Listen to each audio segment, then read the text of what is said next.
Welcome everyone.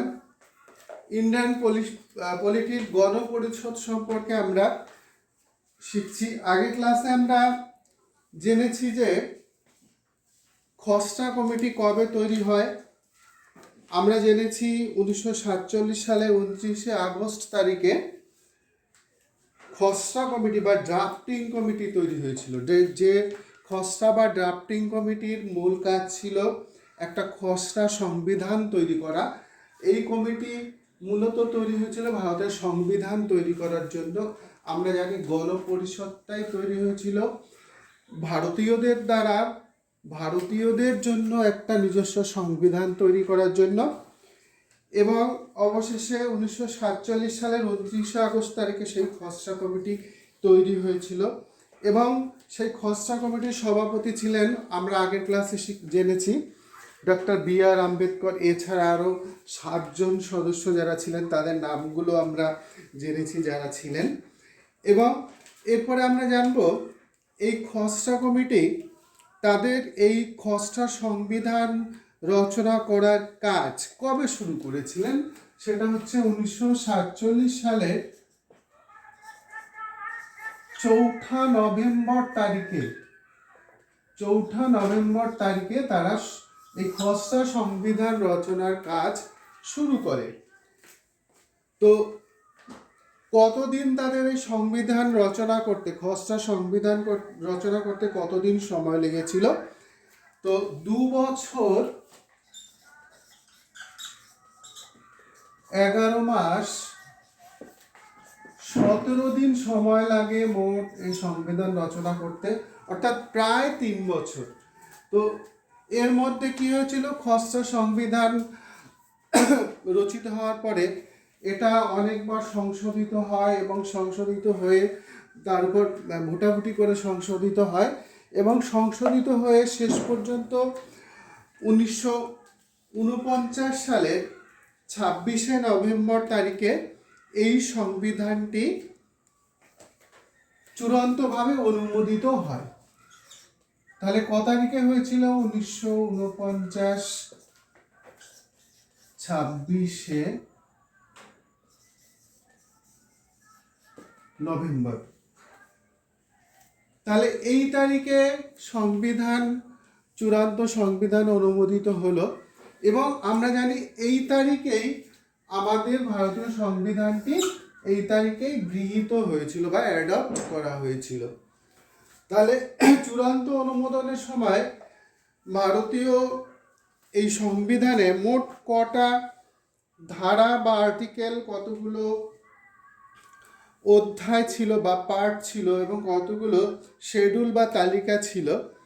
তো এখন যে বর্তমানে আমাদের সংবিধানটি রয়েছে সেরকম কি ছিল? অবশ্যই না।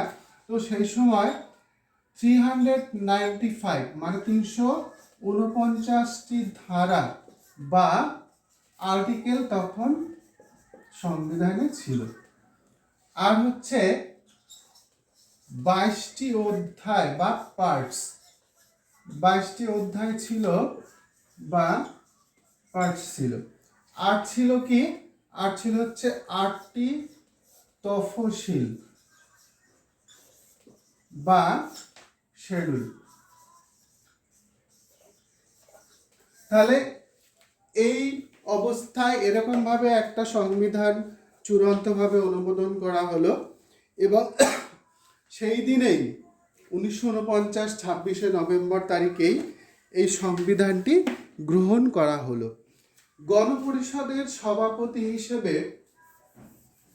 ডক্টর রাজেন্দ্র প্রসাদ এই সংবিধানে তিনি স্বাক্ষর করেন চূড়ান্তভাবে অনুমোদিত হওয়ার সময়ে এবং তার সাথে 284 জন 284, তাহলে ডক্টর রাজেন্দ্র প্রসাদ তাতে সই করেছিলেন।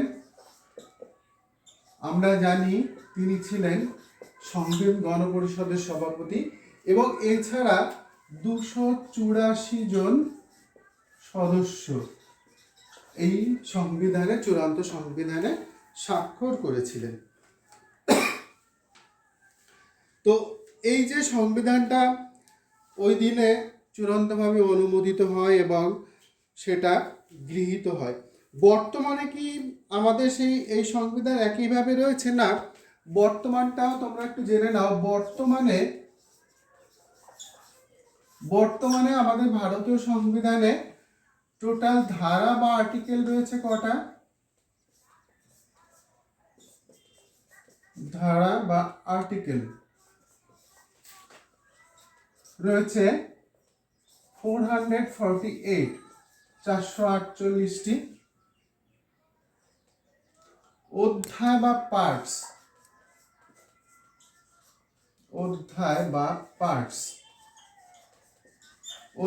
পার্টস রয়েছে অ্যাট প্রেজেন্ট 24টি এবং তফসিল বা শিডিউল রয়েছে টোটাল ছিল 8টা, এটা হলো 12টা। তাহলে আরো 4টে যুক্ত হয়েছিল বিভিন্ন সংশোধনী আইনে, সেগুলো আমরা পরবর্তী ক্লাসে জানবো।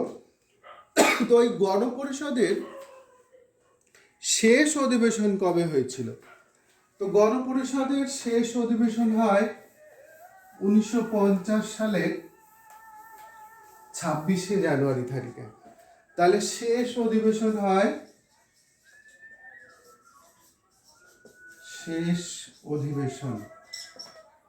1950 26শে জানুয়ারি। আমরা জানি এই তারিখে আমাদের ভারতীয় সংবিধান চালু হয়েছিল, অথবা এই তারিখ থেকে সংবিধান কার্যকরী হয়। তাহলে এই তারিখটি কি? ভারতীয় সংবিধান চালু বা কার্যকরী হয়েছিল। তাহলে এই 1950 26শে জানুয়ারি সংবিধান কার্যকরী হয়ে গেল। আর এই তারিখটাকে আমরা কোন তারিখ হিসাবে জানি? আমরা জানি এই দিনটি হচ্ছে আমাদের দেশের, আমাদের ভারতবর্ষের রিপাবলিক ডে বলা হয়, সাধারণতন্ত্র দিবস। সাধারণতন্ত্র বলতে কি বোঝায়? আমরা প্রস্তাবনা বা প্রিয়াম্বেল এই ক্লাসে আমরা শিখেছি সাধারণতন্ত্র বলতে কি বোঝায়। মানে যে দেশে বা যে রাষ্ট্রে কোনো বংশ পরম্পরায় রাষ্ট্রপ্রধানের পদ থাকবে না, এরকম একটা দেশ, তাকে সাধারণতন্ত্র বলা হয়। তাহলে এই দিনটাকে আমরা রিপাবলিক ডে বা সাধারণতন্ত্র দিবস হিসাবে এখন প্রতি বছর পালন করে আসছি। এই সময়ে আর যেটা হয়েছিল 1950-এর 26শে জানুয়ারির আগে 24শে জানুয়ারি 24শে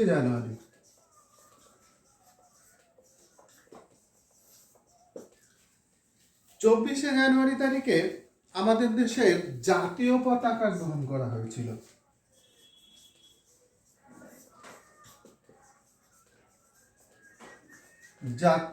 জাতীয় পতাকা গ্রহণ করা হয়।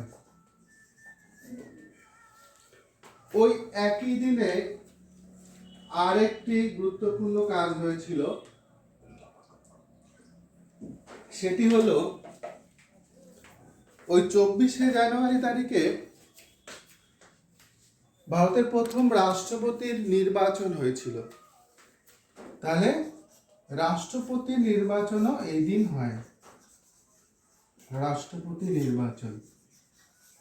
তাহলে প্রথম রাষ্ট্রপতি কাকে নির্বাচিত করা হয়েছিল? ডক্টর রাজেন্দ্র প্রসাদকে প্রথম রাষ্ট্রপতি হিসাবে নির্বাচিত করা হয়েছিল এই 1950-এর 24শে জানুয়ারি তারিখে, এই দিনটাতে। এর ঠিক পরের দিন 1950-এর 25শে জানুয়ারি তারিখে আমাদের দেশের একটি গুরুত্বপূর্ণ সংস্থা, যেটা হচ্ছে ভারতের নির্বাচন কমিশন। তাহলে 1950 25শে জানুয়ারি এই তারিখে ভারতের নির্বাচন কমিশন তৈরি করা হয়। ভারতের নির্বাচন কমিশন। আর আমরা জানি এই 25শে জানুয়ারি তারিখটিকে এই কারণে ন্যাশনাল ভোটার্স ডে পালন করা হয়। ন্যাশনাল ভোটার্স ডে, আমাদের ভারতবর্ষে ন্যাশনাল ভোটার্স ডে হলো 25শে জানুয়ারি। তাহলে এর পরবর্তী ক্লাসে আমরা গণপরিষদের বিভিন্ন কমিটিগুলোর গঠন সম্পর্কে জানব।